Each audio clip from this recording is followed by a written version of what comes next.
ನಮೋ ವಾಲ್ಮೀಕಿಯೇ. ನಮಸ್ಕಾರ ಬಂಧುಗಳೇ. ನಾನು ನಿವೃತ್ತ ಪ್ರಾಧ್ಯಾಪಕ ಡಾಕ್ಟರ್ ಅರ್ಜುನ್ ಪಂಗನ್ನವರ್. ಹೇ ಸೀತಾರಾಮ್ ವಾಹಿನಿಯ ವಾಲ್ಮೀಕಿ ರಾಮಾಯಣ ಅಂದು ಇಂದು ಚಿಂತನ ಕಾರ್ಯಕ್ರಮದ 315ನೇ ಸಂಚಿಕೆಗೆ ತಮ್ಮೆಲ್ಲರಿಗೂ ಸ್ವಾಗತ. ನಾನು ತಮಗೆ ಹಿಂದಿನ ಸಂಚಿಕೆಯಲ್ಲಿ ಮಾರೀಚ ರಾವಣನ ಸೀತೆ ಹರಣ ಮಾಡುವ ಆಲೋಚನೆ ಬಗ್ಗೆ ಕೇಳಿ ಅವನ ಗಂಟಲು ಒಣಗ್ತದ. ಅವಾಗ ಅವನು ತಿಳಿತಾನ ರಾವಣನಿಗೆ ರಾವಣ ನೈಜತೆಯನ್ನು ಹೇಳಬೇಕು, ವಾಸ್ತವಿಕತೆಯನ್ನು ಹೇಳಬೇಕು.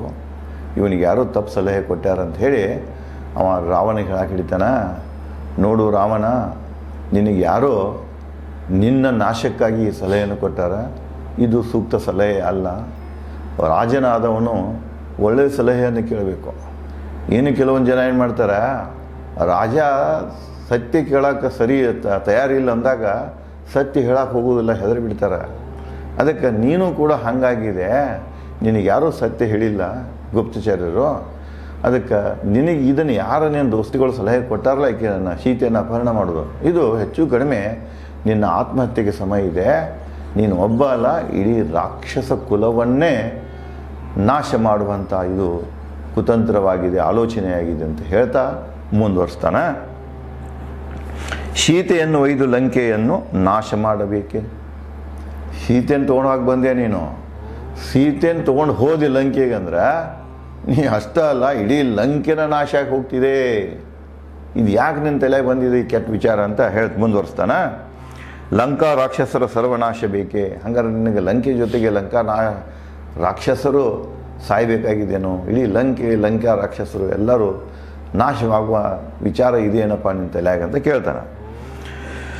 ತಂದೆ ವಚನ ಪಾಲನೆಗೆ ರಾಮ ಬಂದಿಹನು, ದಂಡಕಾರಣ್ಯಕ್ಕೆ ಪರಾಕ್ರಮಿ ಧರ್ಮನಿಷ್ಠ. ರಾಮ ಸಾಮಾನ್ಯ ವ್ಯಕ್ತಿಯಲ್ಲ, ಮಹಾಪರಾಕ್ರಮಿ ಇದ್ದಾನ, ಧರ್ಮನಿಷ್ಠನಿದ್ದಾನ, ವಚನನಿಷ್ಠನಿದ್ದಾನ. ತಂದೆಗೆ ಕೊಟ್ಟ ವಚನದ ಪ್ರಕಾರ ಅವನು ಏನು ಮಾಡ್ಯಾನ, ದಂಡಕಾರಣ್ಯಕ್ಕೆ ಬಂದಾನ, ಸನ್ಯಾಸಿಯಾಗಿ ಬಂದಾನ. ದಂಡಯಾತ್ರೆ ತಂದಿಲ್ಲ, ಯುದ್ಧಕ್ಕಾಗಿ ಬಂದಿಲ್ಲ. 14 ವರ್ಷಗಳನ್ನು ಶಾಂತವಾಗಿ ಮಡದಿ ಮತ್ತು ಸಹೋದರರೊಂದಿಗೆ ಅರಣ್ಯದಲ್ಲಿಟ್ಟು 14 ವರ್ಷ ಮುಗಿದ ನಂತರ ಅವ ಅಯೋಧ್ಯೆ ಹೋಗಕ್ಕೆ ಬಂದನು. ರಾಮನ ಬಗ್ಗೆ ಈ ರೀತಿಯಾಗಿ ಅವನ ಮಾರೀಚ ತಿಳ್ಕೊಂಡಿರ್ತಾನ. ಆ ಸತ್ಯವನ್ನೇ ರಾವಣನಿಗೆ ಹೇಳ್ತಾನೆ. ಮುಂದುವರೆದು, ಯುದ್ಧದಲ್ಲಿ ಬೆಂಕಿ ಉಂಡೆಯಂತೆ ವಿನಾಶಕನು, ತಾಟಕಾರಣ್ಯದಲ್ಲಿ ರಾಮನೊಂದಿಗೆ ಯುದ್ಧ ಮಾಡಿರುವೆ. ರಾಮ ಸಾಮಾನ್ಯ ವ್ಯಕ್ತಿಯಲ್ಲ, ಬೆಂಕಿ ಚೆಂಡ ಇದ್ದಂಗೆ ಅದಾನ. ಯುದ್ಧದಾಗ ಬೆಂಕಿ ಚೆಂಡ ಇದ್ದಂಗೆ ಅದಾನ. ಏನೆಲ್ಲ ನಾಶ ಮಾಡುವಂಥ ಶಕ್ತಿ ರಾಮನ ಮತ್ತು ರಾಮನ ಬಾಣಗಳಲ್ಲಿದೆಪ್ಪ. ಯಾಕಂದರೆ ನನಗಿದು ಅನುಭವ ಇದೆ. ತಾಟಕಾರಣ್ಯದಲ್ಲಿ ನಾನು ರಾಮನೊಂದಿಗೆ ಸದಾ ಯುದ್ಧ ಮಾಡೇನೆ, ನನಗೆ ಅನುಭವ ಇದೆ. ನನ್ನ ಅನುಭವ ನಿನ್ನ ಮುಂದೆ ಹೇಳ್ತಾ ಇದ್ದೇನೆ, ತಿಳ್ಕೊ ರಾಮ ಯಾರು ಅನ್ನೋದು ತಿಳ್ಕೊ ಅಂತ ಮಾರೀಚ ರಾಮನಿಗೆ ಹೇಳ್ತಾನೆ. ಮುಂದುವರಿದು, ಅವನಿಂದ ಏಟು ತಿಂದು ಅವನ ಪರಾಕ್ರಮ ನೋಡಿರುವೆ. ಓ ರಾಕ್ಷಸ ರಾಜನೇ, ಕೈ ಬಿಡು ಸೀತೆಯನ್ನು ಅಪಹರಿಸುವ ಯೋಜನೆ. ನನಗೆ ಅವನ ಬಗ್ಗೆ ಗೊತ್ತಿದೆ, ನಿನಗೆ ಆ ಸತ್ಯವನ್ನು ಹೇಳ್ತಾ ಇದ್ದೇನೆ. ನೀ ಏನು ಸೀತೆನ ಅಪಹರಣ ಮಾಡಬೇಕಂತ ಏನು ಯೋಜನೆ ಹಾಕ್ಕೊಂಡು ಬಂದಿಯಲ್ಲ, ಇದನ್ನು ಇಲ್ಲೇ ಕೈ ಬಿಟ್ಟು ಬಿಡು ಅಂತ ಹೇಳ್ತಾನೆ. ಮುಂದುವರಿದು, ಸೀತೆ ಅಪಹರಿಸುವ ವ್ಯರ್ಥ ಪ್ರಯತ್ನ ಮಾಡಬೇಡ. ಅಷ್ಟೇ ಅಲ್ಲ, ಸೀತೆನ ಅಪಹರಿಸೋದು ಅಷ್ಟು ಸುಲಭ ಅಂತಲೂ ತಿಳಿಬೇಡ. ನಿಂದು ಈ ಪ್ರಯತ್ನ, ನಿನ್ನ ಆಲೋಚನೆ ಹೇಗೆ ವ್ಯರ್ಥ ಇದೆ, ಅರ್ಥಹೀನ ಇದೆ. ಹಾಗೆ ನಿನ್ನ ಇದೇನದಲ್ಲ, ಯೋಜನೆ ಏನಿದೆಲ್ಲ, ನಿನ್ನ ಪ್ರಯತ್ನ ಏನಿದೆ, ಇದೂ ಕೂಡ ವ್ಯರ್ಥ ಇದೆ. ಜೀವ ಕಳೆದುಕೊಳ್ಳಬೇಡ. ನೋಡಿ, ರಾವಣನಿಗೆ ಹೇಳ್ತಾನೆ, ಸತ್ಯ ಹೇಳಕ್ಕೆ ಅದೇ ಧೈರ್ಯ ಬೇಕು, ಸತ್ಯ ಕೇಳೋಕ್ಕೂ ಧೈರ್ಯ ಬೇಕು, ಸತ್ಯ ಹೇಳೋಕ್ಕೂ ಧೈರ್ಯ ಬೇಕು. ರಾವಣನಿಗೆ ಹೇಳ್ತಾನೆ, ರಾವಣ ಮಹಾಪರಾಕ್ರಮಿ ಇರ್ತಾನೆ. ಅವನಿಗೆ ನೀನು ಕೊಲ್ತಾನೋ ಅಂತ ಅಂದ್ರೆ ಸಿಟ್ಟು ಬರ್ತದೆ. ಇಡೀ 3 ಲೋಕವನ್ನು ಆಳಿದಂಥ ಮನುಷ್ಯ, ಎಲ್ಲ ಯುದ್ಧಗಳನ್ನು ಗೆದ್ದವನ ಮುಂದೆ ಒಬ್ಬ ಸಣ್ಣ ಮನುಷ್ಯನಿಂದ ನೀ ಸಾಯಿತೀಪ, ಅವ್ನು ಕೊಲ್ತಾನಂತಂದ್ರೆ ಅವ್ನು ಸುಮ್ಮನೆ ಇರ್ತಾನೆ. ಸಿಟ್ಟಿನಿಂದ ಖಡ್ಗ ಬೀಸದ ಅವನು ಚೆಂಡನ ಹಾರಿಸ್ತಾನೆ, ರುಂಡವನ್ನು ಹಾರಿಸ್ತಾನೆ ಅಂತ ಸಿಟ್ಟಿರ್ತದೆ. ಆದರೂ ಧೈರ್ಯದಿಂದ ಇವೇನು ಹೇಳ್ತಾನೆ, ಅವನು ಕೂಡ ಯುದ್ಧ ಮಾಡೋಕ್ಕೆ ಹೋಗಬೇಡ, ಅವನು ಕೂಡ ಯುದ್ಧ ಮಾಡಿದ ನೀನು ಬದುಕೋದಿಲ್ಲ. ಇದು 3ನೇ ವ್ಯಕ್ತಿ ಅವನಿಗೆ ಹೇಳೋದು. ಅಕಂಪನ ಕೂಡ ಹೇಳ್ತಾನೆ, ನೋಡಪ್ಪ, ಅವನು ಕೂಡ ಯುದ್ಧ ಮಾಡೋಕ್ಕೆ ಹೋಗಬೇಡ, ಉಪಾಯದಿಂದ ನೀ ಅವನ ಗೆಲ್ಲು, ಸಂಹರಿಸು ಅಂತ ಹೇಳ್ತಾನೆ. ಶೂರ್ಪನಖ ಕೂಡ ಹೇಳ್ತಾಳೆ, ಅವನು ಕೂಡ ನಿನಗೆ ಯುದ್ಧ ಮಾಡೋಕ್ಕಾಗೋದಿಲ್ಲನ, ಯುದ್ಧ ಮಾಡಿದ್ರು ನೀನು ಸೋಲ್ತಿ ಕರೆ, ಅವನೇ ನಿನಗೆ ಸೋಲುವುದಿಲ್ಲ. ಯುದ್ಧದಿಂದಂತೂ ಅವನಿಗೆ ಗೆಲ್ಲಕ್ಕೆ ನಿನಗೆ ಸಾಧ್ಯನೇ ಇಲ್ಲ. ಉಪಾಯದಿಂದ ನೀನೇನು ಮಾಡು, ಅವನನ್ನು ಸೋಲಿಸು, ಅವನನ್ನು ಸಂಹರಿಸು ಅಂತ 2 ಹೇಳ್ತಾರೆ. ಅದೇ ಪ್ರಕಾರ ಇವನು ಕೂಡ ಹೇಳ್ತಾನೆ, ಅವನು ಕೂಡ ಯುದ್ಧಕ್ಕಿಳಿಯುವಂಥ ಹುಚ್ಚ ಸಾಹಸ ಮಾಡಬೇಡ ರಾವಣ. ಯುದ್ಧ ಮಾಡಿದಂದ್ರೆ ನೀನೇ ಪ್ರಾಣ ಕಳ್ಕೊಳ್ತೀವಿ, ನಿನ್ನ ಜೊತೆಗೆ ಇಡೀ ನಿನ್ನ ರಾಕ್ಷಸ ಕುಲವನ್ನೇ ನಾಶ ಮಾಡ್ತೀಯ ಅಂಥೇಳಿ ಸತ್ಯವನ್ನು ಮಾರೀಚ ರಾವಣನಿಗೆ ಹೇಳ್ತಾನೆ. ನೋಡ್ರಿ, ರಾವಣನಂಥ ಅಹಂಕಾರಿಗಳು ಹಣದ ಮದದಲ್ಲಿ, ತೋಳ್ಬಲದ ಮದದಲ್ಲಿ, ಅಧಿಕಾರದ ಮದದಲ್ಲಿ ಸತ್ಯವನ್ನು ಕೇಳೋದಿಲ್ಲ. ಅವರು ಜಾನಕರ ಕೇಳ್ರಾಗಿರ್ತಾರೆ. ಅವೇನು ಹೇಳ್ತಾನೆ ಬಿಡು ಅಂತಿರ್ತಾರೆ ಅವರು. ಸತ್ಯ ಕೇಳೋಕೆ ಹೋಗೋದಿಲ್ಲ. ನಾನೇ ಹೇಳಿದ್ದೇನೆ ಸತ್ಯ, ನನಗೆ ಬಂದು ಏನು ಹೇಳ್ತಿರ್ತಲ್ಲ ಅದೇ ಸತ್ಯ ಅಂತ ಹೇಳ್ತಾನೆ. ಯಾವುದು ನೈಜ ಇದೆ, ನಿಜ ಸತ್ಯ ಯಾವುದೇನು ಅನ್ನೋ ರಾವಣ ಕೂಡ ಹಾಗಿರ್ತಾನೆ. ಆದರೂ ರಾವಣ ಕೋಪಕ್ಕೆ ಹೆದರದೆ ಮಾರೀಚನ ಒಳ್ಳೆಯ ಗುಣ ಏನಂದ್ರೆ ರಾಮನ ಶೌರ್ಯದ ಬಗ್ಗೆ ಅವನಿಗೆ ನೇರವಾಗಿ ಪರಿಚಯ ನೀಡ್ತಾನೆ. ಅವನು ಹೇಳ್ತಾನೆ, ನೀ ಯುದ್ಧದಾಗ ನೀನ ಸಾಹಿತ್ಯಿಕರೇ ರಾಮನ ಇನ್ನೂ ಮಾಡೋಕ್ಕಾಗೋದಿಲ್ಲ, ನಿನಗೆ ಇದನ್ನ ಕೈ ಬಿಟ್ಟುಬಿಡು ಇಲ್ಲಿಗೆ ಯೋಜನೆ ಅಂತ ಹೇಳ್ತಾನೆ. ಮುಂದುವರಿಸಿ, ಸಿಂಹದಂಥ ರಾಮನ ಹೃದಯ ವಾಸಿನಿ ಸಿಂಹಿನಿ ಸೀತೆನೂ ಸಾಮಾನ್ಯ ಅಲ್ಲಕ್ಕೆ. ಸಿಂಹದಂಥ ರಾಮನ ಹೃದಯದಲ್ಲಿ ವಾಸನೆ ಆಗ್ಯಾನದ. ಆಕೆ ಸಿಂಹಿನ ಹೆಣ್ಣು ಸಿಂಹನ ಅದು. ಅವಳು ಏನೇನು ಸಾಮಾನ್ಯ ಅಂತ ತಿಳಿಯಕ್ಕೆ ಹೋಗಬೇಡ. ಅವಳನ್ನು ಅಪಹರಿಸಿ ಕೆಣಕುವ ದುಸ್ಸಾಹಸ ಮಾಡಬೇಡ. ಅವಳನ್ನು ಅಪಹರಿಸಲಿಕ್ಕೆ ನೀ ಅಪಹರಿಸೋದೇನಿದೆಯಲ್ಲ ಇದು ನಿನ್ನ ದುಸ್ಸಾಹಸ. ಸೀತೆಯನ್ನು ಮುಟ್ಟುವ ಸಾಹಸಕ್ಕೆ ಇಳಿಬೇಡ, ನೀನು ಅವಳನ್ನು ಅಪಹರಿಸುವ ಸಾಹಸಕ್ಕೆ ಇಳಿಬೇಡ ಅಂತ ಹೇಳ್ತಾನೆ. ಮುಂದುವರೆದು, ಸೀತೆ ಅಪಹರಿಸುವ ವ್ಯರ್ಥ ಪ್ರಯತ್ನ ಮಾಡಿ ಜೀವ ಕಳೆದುಕೊಳ್ಳಬೇಡ ಓ ರಾಕ್ಷಸರಾಜನೇ. ಆ ವ್ಯರ್ಥ ಪ್ರಯತ್ನ ಮಾಡೋಕ್ಕೆ ಹೋಗಬೇಡ, ಆಕೆನ ಅಪಹರಿಸಕ್ಕೆ ಹೋಗಿ ನೀ ಜೀವ ಕಳ್ಕೋಬೇಡ, ಇದನ್ನು ಇಲ್ಲೇ ಕೈ ಬಿಟ್ಬಿಡು ಅಂತ ಹೇಳ್ತಾನೆ. ನೀನು ಲಂಕಾ ರಾಜ್ಯದೊಂದಿಗೆ ಸುಖವಾಗಿರಲು ರಾಮನ ವೈರತ್ವ ಪಡೆಯಬೇಡ.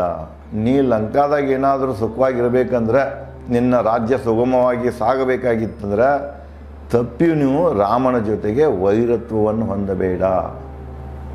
ವೈರತ್ವ ಬೇಡ ರಾಮನ ಜೊತೆಗೆ ನೀವು ವೈರತ್ವ ತೊಗೊಂಡೆ ಅಂದ್ರೆ ನಿನ್ನ ಜೊತೆಗೆ ನಿನ್ನ ಲಂಕೆಯು ಕೂಡ ಹಾಳಾಗ್ತಿದೆ, ರಾಕ್ಷಸ ವಂಶವು ಕೂಡ ಹಾಳಾಗ್ತಿದೆ ಅಂತ ರಿಪೀಟೆಡ್ಲಿ ಮಾರೀಚ ರಾವಣನಿಗೆ ಬುದ್ಧಿ ಹೇಳ್ತಿರ್ತಾನೆ. ನಿನ್ನ ಸಹೋದರ ಓ ಲಂಕೇಶನೇ ಲಂಕೆಗೆ ಹಿಂದಿರುಗು, ನಿನ್ನ ಸಹೋದರ ವಿಭೀಷಣ ಮಂತ್ರಿಗಳ ಸಲಹೆ ಪಡೆ. ನೀ ಏನೀಗ ಸಿಟ್ಟಿನ ಬರ್ದಾಗ ಬಂದು ಭರಾಟೆಯಲ್ಲಿ ಬಂದಿಲ್ಲ, ಬಿಟ್ಟು ಬಿಡಿದೆ ನಾವು ಯೋಜನೆ ಇಲ್ಲ, ಲಂಕೆಗೆ ಹೋಗು. ನಿನ್ನ ಬುದ್ಧಿವಂತ ತಮ್ಮ ಇದ್ದಾನ, ಯಾರು ವಿಭೀಷಣ ಇದ್ದಾನ, ಅಲ್ಲಿಯೂ ಕೆಲವೊಂದು ಬುದ್ಧಿವಂತ ಮಂತ್ರಿಗಳಿದ್ದಾರೆ, ನಿನ್ನ ಸಂಬಂಧಿಕರಿದ್ದಾರೆ, ಹೋಗ. ಅವರು ಕೂಡ ನೀ ಏನು ಮಾಡು, ಚರ್ಚೆ ಮಾಡು, ವಿಷಯದ ಬಗ್ಗೆ ತಿಳ್ಕೊ, ಅವ್ರ ಕೂಡ ಚರ್ಚೆ ಮಾಡು, ಒಂದು ನಿರ್ಧಾರಕ್ಕೆ ಅವರಲ್ಲಿ ಚರ್ಚೆ ಮಾಡಿ ಒಂದು ನಿರ್ಧಾರಕ್ಕೆ ಬರದೆ ಈ ದುಸ್ಸಾಹಸ ಮಾಡಬೇಡ, ಈ ಸಾಹಸಕ್ಕೆ ಇಳಿಬೇಡ ಅಂತ ಹೇಳ್ತಾನೆ.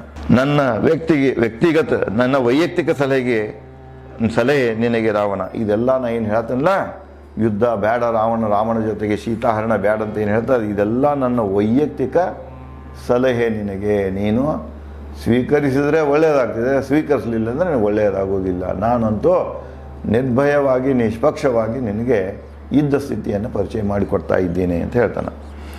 ಮುನಿಗಳ ಯಜ್ಞಭಂಗ ಮಾಡುತ್ತಾ ಮುನಿಗಳನ್ನು ಭಕ್ಷಿಸುತ್ತಾ ಮಹಾ ಉಪದ್ರವಿಯಾಗಿದ್ದೇ ಜೀವಗಳಿಗೆ ತನ್ನ ಕಥೆ ಹೇಳ್ತಾನೆ. ಅಲ್ಲಿ ತಾಟಕಾರಣ್ಯದಲ್ಲಿ ವಿಶ್ವಾಮಿತ್ರ ಮತ್ತು ಅವರಂತೆ ಭಾಳಷ್ಟು ಜನ ಋಷಿಮುನಿಗಳಿದ್ದರು. ಅವರು ಯಜ್ಞ ಮಾಡ್ತಿದ್ರು, ನಾವು ಹೋಗಿ ಆ ಯಜ್ಞವನ್ನು ಹಾಳು ಮಾಡ್ತಿದ್ದೇವೆ, ಅವರನ್ನು ಭಕ್ಷಿಸ್ತಿದ್ದೇವೆ, ಅವರನ್ನು ಕೊಲ್ತಿದ್ದೇವೆ. ಹಂಗೆ ನಾವು ಅಲ್ಲಿ ಋಷಿಮುನಿಗಳಿಗೆ ಮಹಾ ಉಪದ್ರವಿಗಳಾಗಿದ್ದೆವು ಅಂತ ಹೇಳ್ತಾನೆ. ನಮ್ಮ ಉಪಟಳಕ್ಕೆ ಬೇಸತ್ತು ವಿಶ್ವಾಮಿತ್ರ ಅಯೋಧ್ಯೆಯಿಂದ ದಶರಥನ ಸೈನ್ಯ ತರದೆ 15 ವರ್ಷ ತುಂಬದ ಯುವಕ ರಾಮ ಲಕ್ಷ್ಮಣರನ್ನು ಕರೆತಂದು ವಿಶ್ವಾಮಿತ್ರ ತಾಟಕಾರಣ್ಯಕ್ಕೆ. ನೋಡಿ, ನಾವೆಲ್ಲ ಮಾಡ್ತಿದ್ದೆವು, ವಿಶ್ವಾಮಿತ್ರನೇ ನಮ್ಮನ್ನು ಸಂಹಾರ ಮಾಡಬೇಕಾಗಿತ್ತು ಅಂತ ಮಹಾಪರಾಕ್ರಮಿ ಇದ್ದ. ಆ ಕೆಲಸ ಮಾಡಲಿಲ್ಲ. ಅವನು ನೇರವಾಗಿ ಅಯೋಧ್ಯೆಗೆ ಹೋದ. ದಶರಥನ ಸೈನ್ಯವನ್ನು ತರಬಹುದಾಗಿತ್ತು ಅವ ನಮ್ಮ ಕೂಡ ಯುದ್ಧ ಮಾಡೋಕ್ಕೆ, ಅದನ್ನೂ ಮಾಡಿಲ್ಲ ಅವ. ದಶರಥ ಸೈನ್ಯ ಕೊಡ್ತೇನೆ ಅಂತ ಹೇಳಿರ್ತಾನೆ. ಬಾಲಕಾಂಡದಾಗ ತಮಗೆ ಹೇಳಿದ್ದೇನೆ, ಇನ್ನೂ ಮಕ್ಕಳದಾರ 15 ತುಂಬಿರೋದಿಲ್ಲ ಅವಂಗೆ, ರಾಮನಿಗೆ ಮತ್ತು ಲಕ್ಷ್ಮಣನಿಗೆ ಇನ್ನೂ 15 ವರ್ಷ ತುಂಬಿರೋದಿಲ್ಲ ಅವ್ರಿಗೆ. ಅದು ಅಂಥದ್ರಾಗ ಇವ ಕರ್ಕೊಂಡು ಹೋಗಿ ಬರ್ತಾನೆ. ಅವ ನನ್ನ ಸೈನ್ಯ ತೊಗೊಂಡು ಹೋಗು, ನಾನು ಬರ್ತೀನು, ನೀನ ಮಹಾಪರಾಕ್ರಮಿ ಇದು, ಹೀಗ್ಯಾಕೆ ಮಾತಾಡಕತ್ತೀಯ, ಹುಡುಗರಿಗೆ ಯಾಕೆ ಕರ್ಕೊಂಡು ಹೋಗ್ತೀಯ ಅಂತ ಕೇಳಿದಾಗ ನನಗೆ ಯಾರೂ ಬೇಡ, ನಾನು ಸಾಕಷ್ಟು ಪರಾಕ್ರಮಿ ಅದನ್ನು, ಆದರೂ ಕೂಡ ನನಗೆ ಅವರನ್ನು ನಾಶ ಮಾಡೋದು ನಿನ್ನ ಮಕ್ಕಳಿಂದ ಬೇಕಾಗಿದೆ, ರಾಮ ಲಕ್ಷ್ಮಣ ಅದಕ್ಕೆ ಒಯ್ತಾ ಇದ್ದಾನೆ ಅಂತ ಹೇಳಿದಾಗ ಅವ್ನು ಕಳಿಸಿರ್ತಾನೆ. ಅದನ್ನೇ ಇಲ್ಲಿ ಹೇಳ್ತಾನವ, ಇಷ್ಟೆಲ್ಲ ಮಹಾಪರಾಕ್ರಮಿ ಅವಿದ್ದ. ಸ್ವತಃ ವಿಶ್ವಾಮಿತ್ರ ದಶರಥನ ದೊಡ್ಡ ಸೈನ್ಯ ಇತ್ತು, ಅವನ್ನೆಲ್ಲ ಬಿಟ್ಟು ಕೇವಲ ರಾಮ ಲಕ್ಷ್ಮಣರನ್ನು ಮಾತ್ರ ತಾಟಕಾರಣ್ಯಕ್ಕೆ ತೆಗೆದುಕೊಂಡು ಬಂದಿದ್ದ ವಿಶ್ವಾಮಿತ್ರ. ಯಜ್ಞ ರಕ್ಷಣೆಗೆ ಶಸ್ತ್ರ ಹಿಡಿದು ಕಾರ್ಮೋಡದಂತೆ ಎರಗಿದೆ ಯಜ್ಞಕ್ಕೆ. ಅವರೆಲ್ಲ ಯಜ್ಞ ಮಾಡ್ತಾ ಇದ್ದ 6 ದಿವಸದ ಅವನ ರಕ್ಷಣೆಗೆ ರಾಮ ಲಕ್ಷ್ಮಣ ಇಬ್ಬರು ಬಿಲ್ಲು ಬಾನ್ ಹಿಡ್ಕೊಂಡು ನಿಂತಿದ್ರು. ಆ ವೇಳೆದಾಗ ನಾನೇನು ಮಾಡಿದೆ, ಯಜ್ಞದತ್ತ ಎರಗಿದೆ. ಗುರಿ ಇಟ್ಟು ಹೊಡೆದ ಬಾನನ್ನು ಎದೆಗೆ ನೋಡುತ್ತಾ ರಾಮ, ನಾ ಏನು ಮ್ಯಾಗಿಂದ ಬರಾಕತ್ತಿದ್ನಿ ಯಜ್ಞ ಹಾಳು ಮಾಡಕ್ಕೆ, ನನ್ನ ನೋಡಿ ರಾಮ ಗುರಿ ಇಟ್ಟು ನನ್ನ ಎದೆಗೆ ಬಾಣ ಹೊಡೆದ. 100 ಯೋಜನೆ ದೂರ ಸಮುದ್ರಕ್ಕೆ ಬಿದ್ದೆ. ಅವನ ಬಾಣದ ಏಟಿಗೆ ಸುದೈವಿಕ ಸಾಯಲಿಲ್ಲ ನಾನು. ಅದು ಫೋರ್ಸಿಂದ ತೊಗೊಂಡೋಗಿ ನನ್ನನ್ನು 100 ಯೋಜನೆ ದೂರದಲ್ಲಿರುವಂಥ ಸಮುದ್ರಕ್ಕೆ, ಮಹಾಸಾಗರಕ್ಕೆ ಎಸಗ್ತಿದೆ. ಮಹಾಸಾಗರಕ್ಕೆ ಹೋಗಿ ಬೀಳ್ತೇನೆ ನಾನು. ಸಮುದ್ರಕ್ಕೆ ಬಿದ್ದೆ.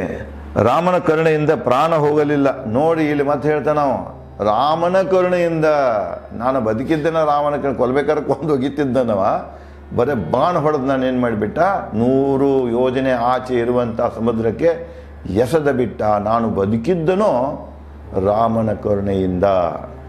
ರಾಮನ ಕರುಣೆಯಿಂದ ಪ್ರಾಣ ಹೋಗಲಿಲ್ಲ, ಬದುಕಿದೆ. ಹದಿಹರೆಯದ ಯುವಕ ರಾಮನ ಪರಾಕ್ರಮ ಹಾಗಿದ್ದಾಗ ಊಹಿಸಲು ಅಸಾಧ್ಯ. ಇಂದಿನ ರಾಮನ ಪರಾಕ್ರಮ 15 ವರ್ಷಕ್ಕಿಂತ ಮೊದಲಿದ್ದಾಗ ನಾವು ಆ ನಮನೆ ಪರಾಕ್ರಮಿ ಇದ್ದ. ಈಗ ಮತ್ತು ಒಂದು 25 ವರ್ಷ ಸಮೀಪ ಬಂದಾನ. 10 ವರ್ಷದ ನಂತರ 10-12 ವರ್ಷದ ನಂತರ ಅವನ ಪರಾಕ್ರಮ ಇನ್ನೂ ಹೆಚ್ಚಾಗಿರಬೇಕಪ್ಪ, ಅದನ್ನು ಊಹಿಸ್ಲಿಕ್ಕೆ ಸಾಧ್ಯ ಇಲ್ಲ ಅಂಥೇಳಿ ಮಾರೀಚ ರಾವಣನಿಗೆ ಹೇಳ್ತಾನೆ. ಮುಂದುವರೆದು ಇನ್ನೂ ಏನು ಹೇಳ್ತಾನೆ, ರಾವಣ ಅದಕ್ಕೆ ಹೇಗೆ ಸ್ಪಂದಿಸ್ತಾನೆ ಅನ್ನೋದನ್ನು ನಾನು ತಮಗೆ ಮುಂದಿನ ಸಂಚಿಕೆಯಲ್ಲಿ ಹಂಚಿಕೊಳ್ಳುತ್ತೇನೆ. ಧನ್ಯವಾದಗಳು.